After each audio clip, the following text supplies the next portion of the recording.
Welcome to the KuppingerCole Analyst Chat. I'm your host. My name is Matthias Reinwarth. I'm the Director of the Practice Identity and Access Management here at KuppingerCole Analysts. My guest today is again, and I'm really looking forward to that, Marina Iantorno. She's a research analyst with KuppingerCole Analysts. Hi, Marina. Hi, Matthias. Thanks for having me here. I'm super happy to be back.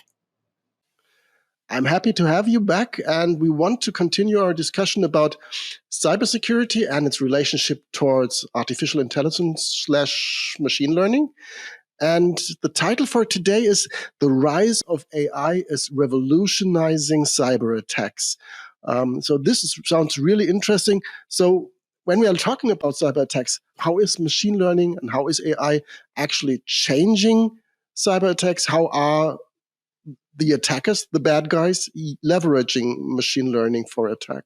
Well, what I would say is what they try to do is actually exploiting systems, and they try to find the network weaknesses, and they do this with a remarkable precision because they are using AI, right? So then the point is with AI techniques and with machine learning, they can actually identify vulnerabilities in the system, and they can execute different attacks, and they maximize the chances of success.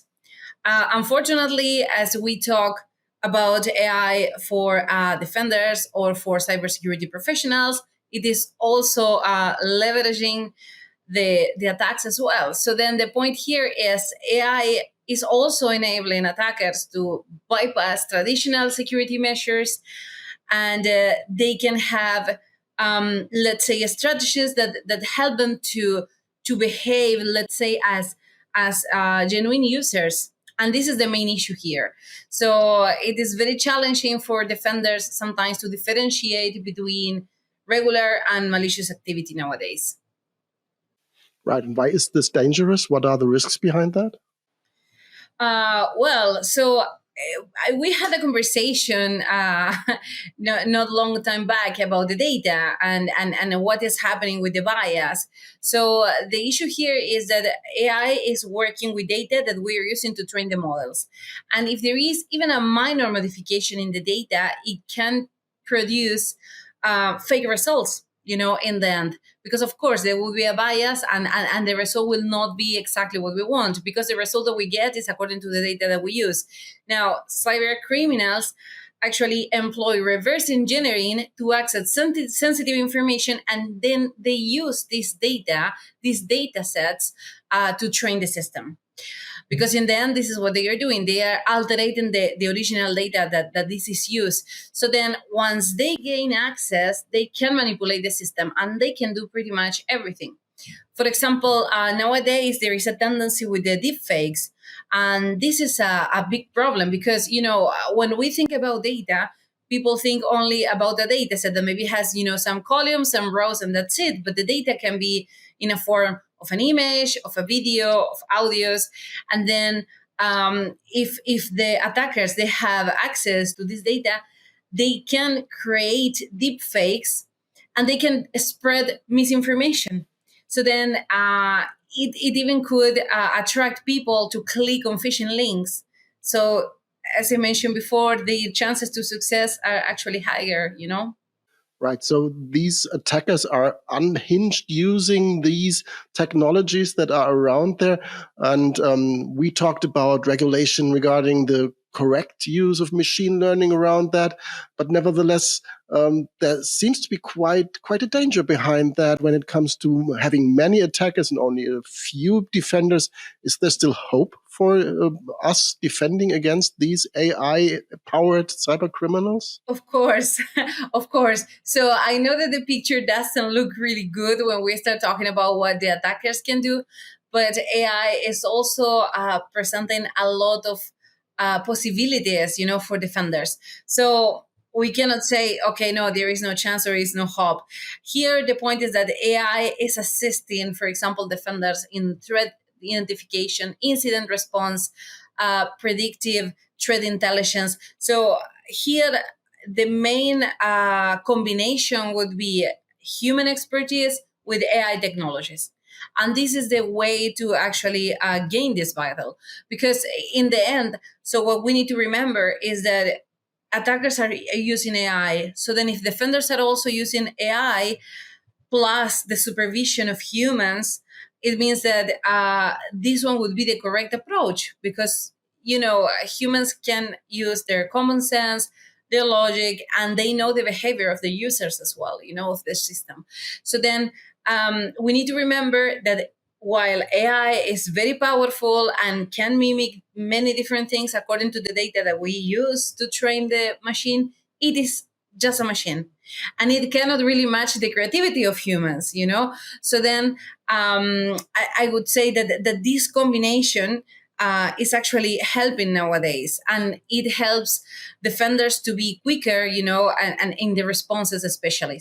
Now, there are other measures that are in place as well that could be used, for example, biometrics, using multi-factor authentication, passwordless authentication. So there are different tools that can be used to boost cybersecurity.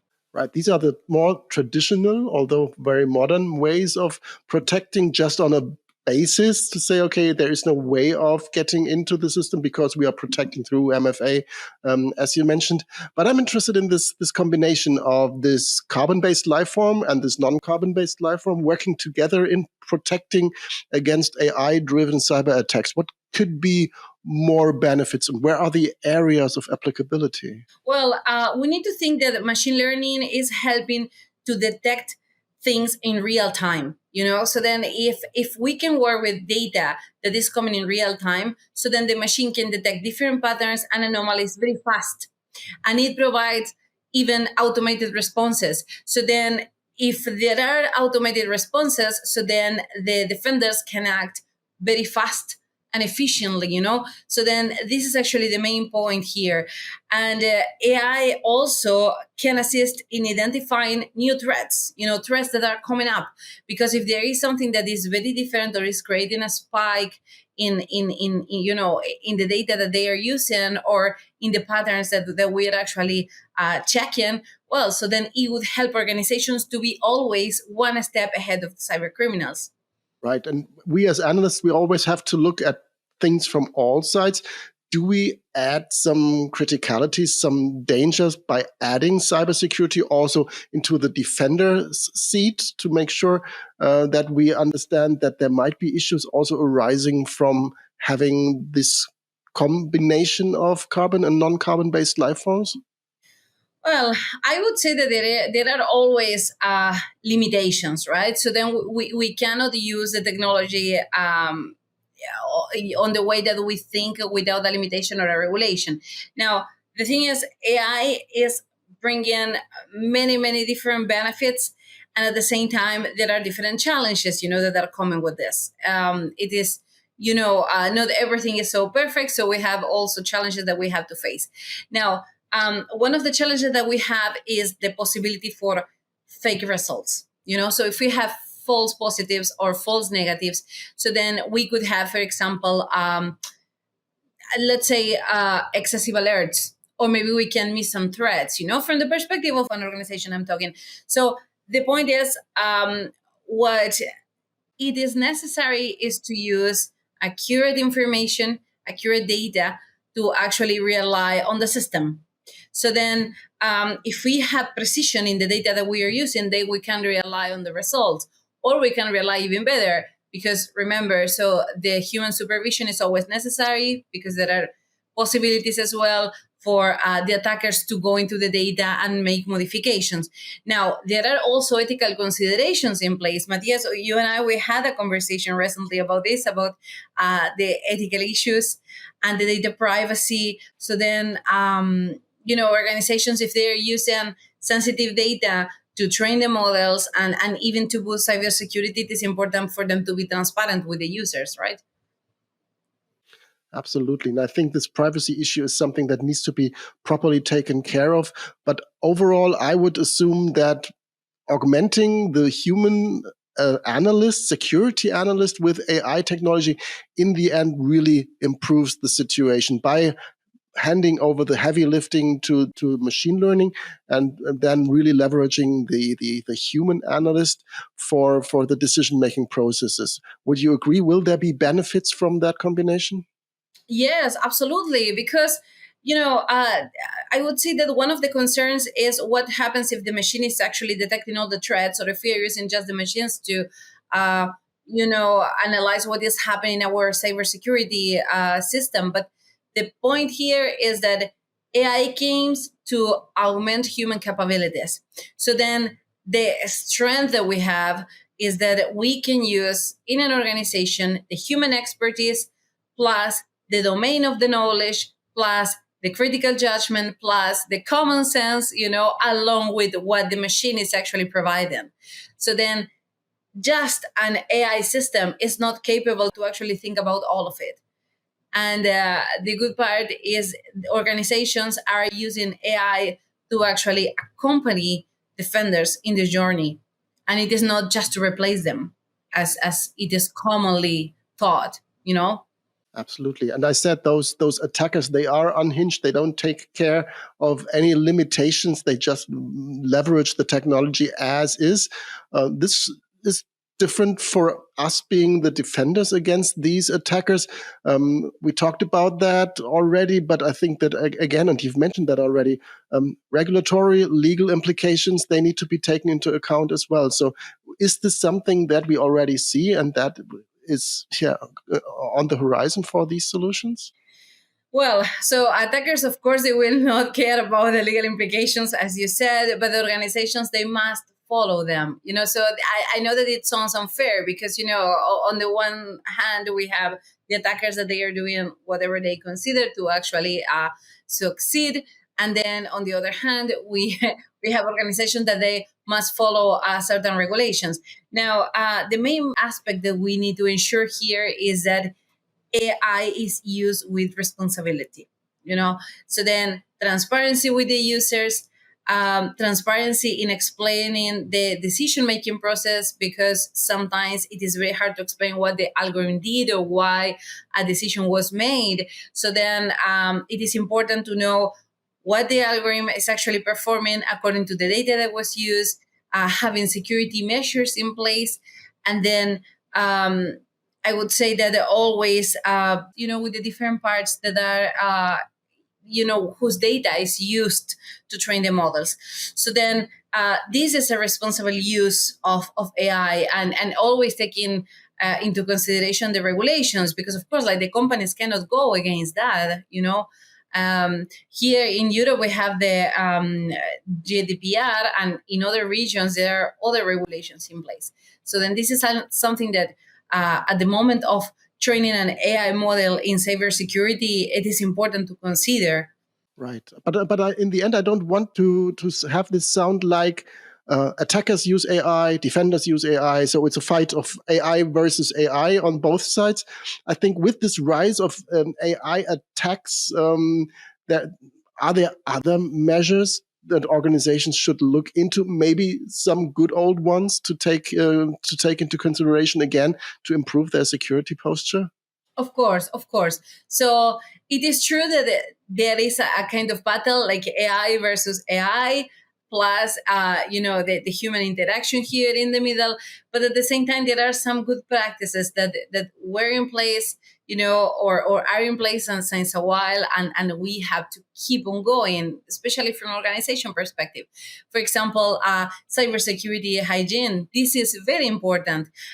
Using a unique password for different websites, or passwordless, or using the multi-factor authentication, updating the device.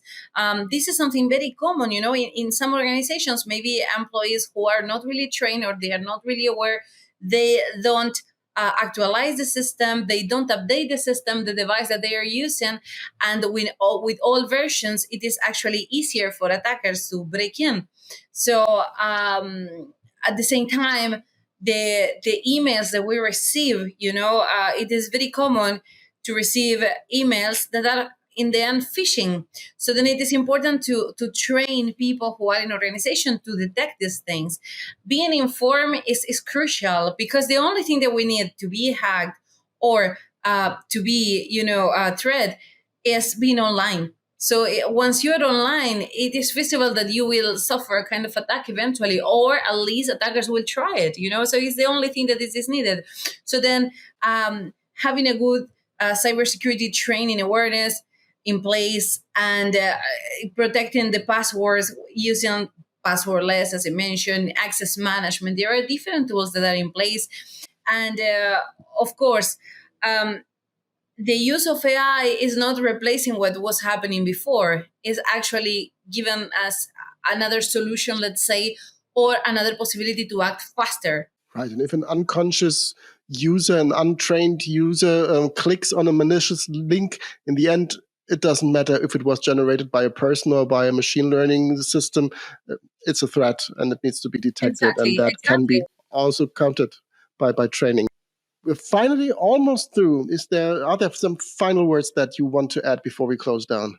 Yes, we will be talking about this topic in our event in Frankfurt, Cyber Revolution. So it would be great to have our audience there, because it is a great place to listen to different speakers. We always have amazing speakers in our conferences, and the preliminary agenda is already online. And it is a place where people can actually boost the networking, talk to other professionals, getting to know other companies as well that are in the industry.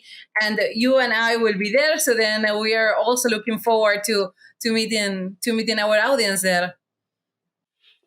Absolutely. And I think communication, getting in touch with other professionals, with other peers is really essential, be it at Cyber Evolution, be it somewhere else. I would prefer Cyber Evolution, and see you there. And see you there, Marina, again. Thank you again for taking the time, for giving your insight this time for AI, for cyber attackers, and how to deal with that. And it does not necessarily have to be machine learning that helps you protecting, but it might be one additional weapon to choose from. Thanks again, Marina, for being my guest today. Thank you, Matthias. It was my pleasure. Have a great day. My pleasure, and have a great day as well. Bye-bye.